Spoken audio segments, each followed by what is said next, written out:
네, 반갑습니다.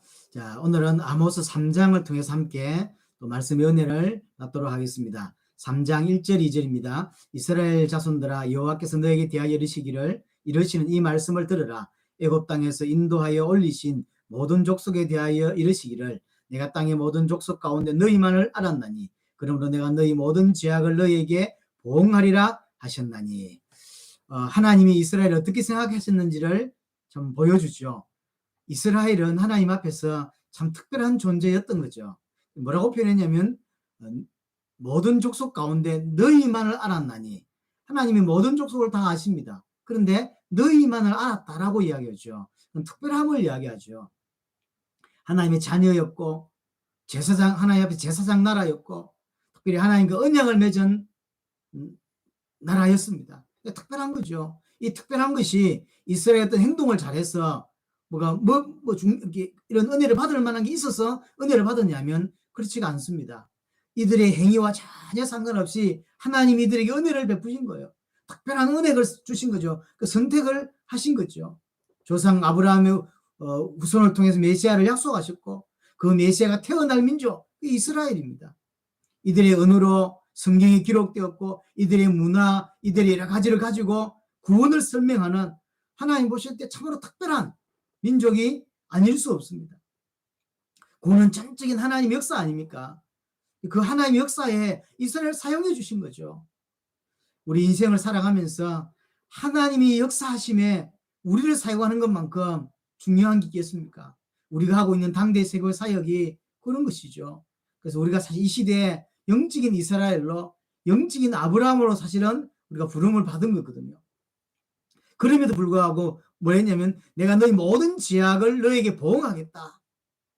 죄악을 보응하겠다. 그런 특별한 존재였는데, 하나님 앞에서 특별한 이런 존재였는데 이스라엘은 하나님께 범죄했다는 거죠. 어떤 범죄를 했냐면 특별한 은혜를 받았음에도 불구하고 이스라엘은 하나님을 거역한 거예요. 말씀을 저버린 거죠. 하나님도 우리 지난번 말했듯이 2장에서 말했듯이 하나님도 하나님의 말씀에도 하나님에게도 관심이 없는 그런 민족이 되어버렸습니다. 그래서 하나님의 심판을 받을 수밖에 없다고 하는 것이죠. 이 시대에 특별함이 뭘까 생각해 봤는데 이 시대의 특별함은 복음을 아는 거죠. 이거만큼 사실은 특별함이 없다고 생각이 되어집니다. 3절에 두 사람이 뜻이 같지 않으면 어찌 동행하겠으며, 이 말은 이 두 사람은 하나님과 아모스를 의미하는 거예요. 쉽게 말하면 아모스가 하나님과 동행하고 하나님이 주시는 메시지를 받지 않으면 어떻게 이 메시지를 할 수 있겠냐라고 하는 거죠. 이 심판의 예언이 아모스가 하는 것이 아니라 하나님이 아모스를 통해서 말하고 있는 거다라고 하는 이야기입니다. 4절 5절에 보면 사자가 움킨 것이 없는데 어찌 수풀에서 부르짖겠으며 젊은 사자가 잡은 것이 없는데 어찌 굴의 소리를 내겠느냐. 덫을 땅에 놓지 않았는데 새가 어찌 그게 치이겠으며 잡힌 것이 없는데 덫이 어찌 땅에서 튀겠느냐. 자, 이렇게 말합니다. 사자가 우는 이유가 있단 말이에요. 아무 이유 없이 사자가 숲풀에서 부르짖겠냔 말이에요.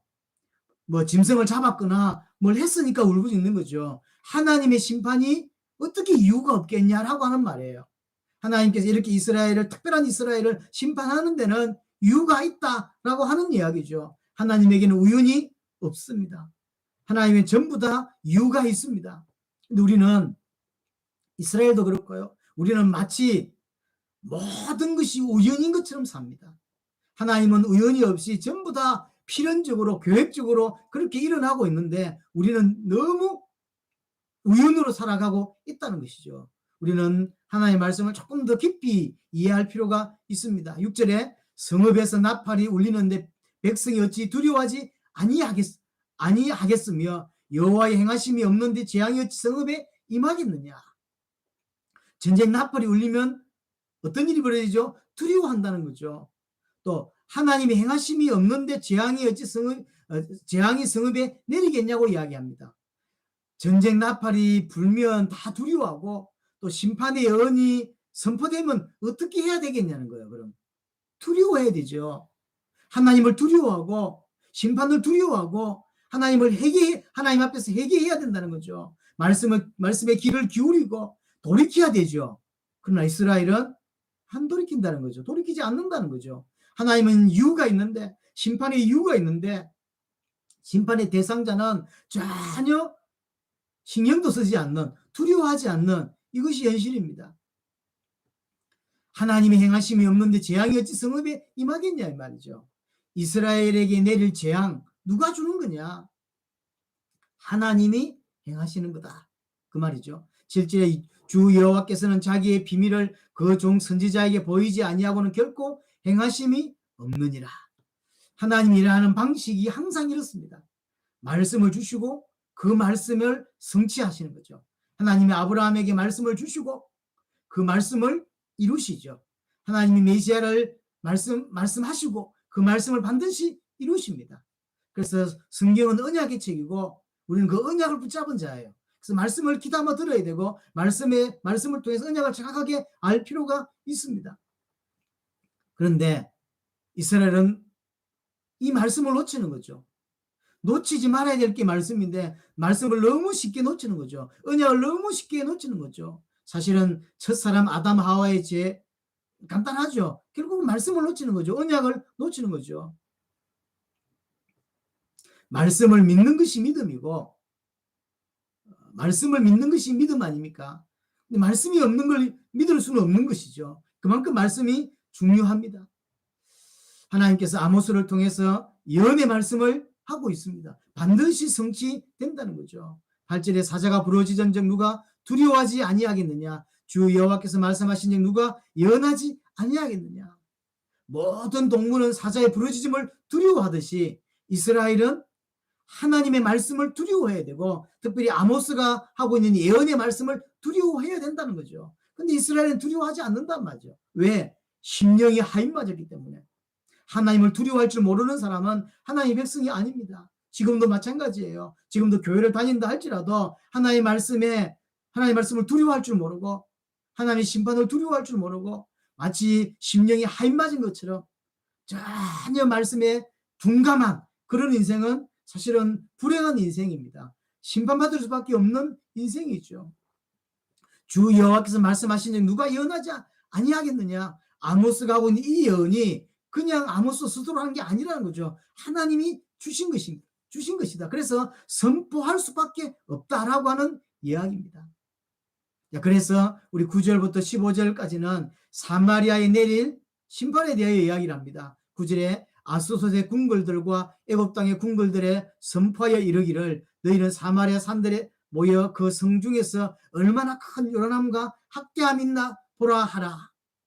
쉽게 말하면 아스돗 그 다음에 애굽 땅의 궁궐들을 오라고 한 거예요. 무슨 말이냐면 이방 나라들에게 사마리아가 어떤 죄를 범하고 있는지 와서 보라는 거죠.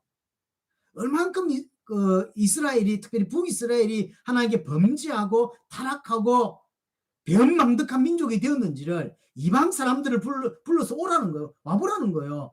아스돗 보고 와보라. 저 애굽 사람들 보고 와보라. 와서 한번 보라는 거예요. 이들이 얼마나 타락했는지 하나님께 얼마나 심각한 죄를 짓고 있는지를 이방 사람들 보고 불신자 보고 한번 보라는 거죠. 그래서 이방인이 봐도 불신자가 봐도 이스라엘은 너무 심각하다. 불신자가 봐도 이스라엘은 너무 타락했다라고 느낄 수밖에 없다는 거예요. 10절에 자기 궁궐에서 포악과 급탈을 쌓는 자들이 바른 일을 행할 줄 모르느니라. 여호와의 말씀이니라. 이스라엘의 재앙을 한마디로 표현하자면 포악과 급탈이라고 표현을 합니다. 불의하면서 잔인하고 힘을 가지고 무지하게 짓밟는 거죠. 포악과 급탈. 결국은 북이스라엘이 하나님 믿지 않는 이방 민족과 불신자와 다를 바가 없다는 이야기예요. 우리는 이 말을 참 귀담아 들을 필요가 있죠. 자, 11절입니다. 그러므로 주 여호와께서 이와 같이 말씀하시되 이 땅 사면에 대적이 있어 내 힘을 쇠하게 하며 내 궁궐을 약탈하리라. 하나님이 땅 사면에 대적을 보내겠다는 거죠. 그게 심판이죠. 누구를 보냈죠? 아수르를 사방에 보내서 이스라엘을 짓밟게 하시겠다. 그게 심판이죠.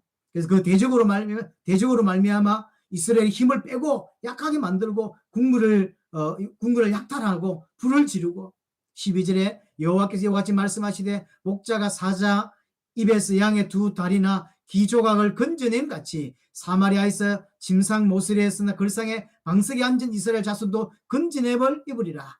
그렇게 하나님이 아수르를 보내서 북이스라엘을 심판합니다. 그럼에도 불구하고 하나님이 조금 남겨두시겠다라고 표현하시는 거예요. 조금 남겨두지 않으면, 여기 뭐라고 말했냐면 사자 입에서 양의 두 다리나 귀 조각을 건져낸 같이라고 했죠. 이 사자가 짐승을 잡아먹었는데 다리 하나를 남겨놓듯이, 다 안 먹고 남겼듯이, 또 이렇게 귀 조각을 남겨두듯이 조금 남겼다는 거예요. 그런 것처럼 하나님도 북이스라엘 다 심판하지 않고 조금 남겨두시겠다라고 이야기합니다. 남겨두지 않으면 살아남을 자가 없죠. 하나님의 은혜 베풀지 않으면 너무나도 비참하게 찢기고 고통스럽게 그렇게 심판을 받게 되는 것입니다. 13절에 주 여호와 만군의 하나님의 말씀이니라. 너희는 듣고 야곱 족속에게 증언하라. 자, 하나님이 북이스라엘이 얼마나 범죄했는지를 아수도 사람들 보고 애굽 사람들을 보고 오라 그래서 한번 보라고 했죠. 또 그들에게 하는 이야기예요. 북이스라엘이 얼마나 심각한지를 정인으로 세운 거죠. 하나님이 말씀하면 이스라엘이 안 믿는단 말이에요. 그러니까 정인을 세운 거예요. 그 정인을 객관적으로 완전 불신자, 그러니까 아스돗, 그 애굽 사람들. 그래서 너희는 이 아스돗과 애굽 사람들을 보고 말하는 거죠. 그들이 듣고 정확하게 본 거예요. 아, 북이스라엘이 얼마나 엄청난 죄를 지었는지를 봤습니다. 그것을 증언하는 거죠. 쉽게 말하면 이스라엘의 죄는 불신자가 봐도 심각하고 부끄러울 정도다라고 하는 거죠. 지금이 한국과 전 세계가 딱 이어갔죠. 불신자, 신자가 구별되어 있지 않습니다. 불신자가 볼 때 신자가 조금 특별해 보이고, 불신자가 볼 때 신자가 나름 이렇게 하나님을 닮아가는 모습이라고 보여지기 어려운, 딱 나와 같은, 그런 내가 예수 믿을 필요가 없는 거죠. 나와 같이 함께 술 먹죠. 나와 같이 함께 등산 가죠. 나와 같이 함께, 나하고 다른 게 없어요. 없는데 뭐라고 내가 교회 다니고, 없는데 뭐라고 내가 예수를 믿겠습니까? 불신자가 봐도 별반 다르지 않는. 자, 14절에 내가 이스라엘의 모든 죄를 보응하는 날에 베델의 제단을 벌하여 그 제단의 뿔들을 꺾어 땅에 떨어뜨리고, 이 베델은 우상의 대표적 도시죠.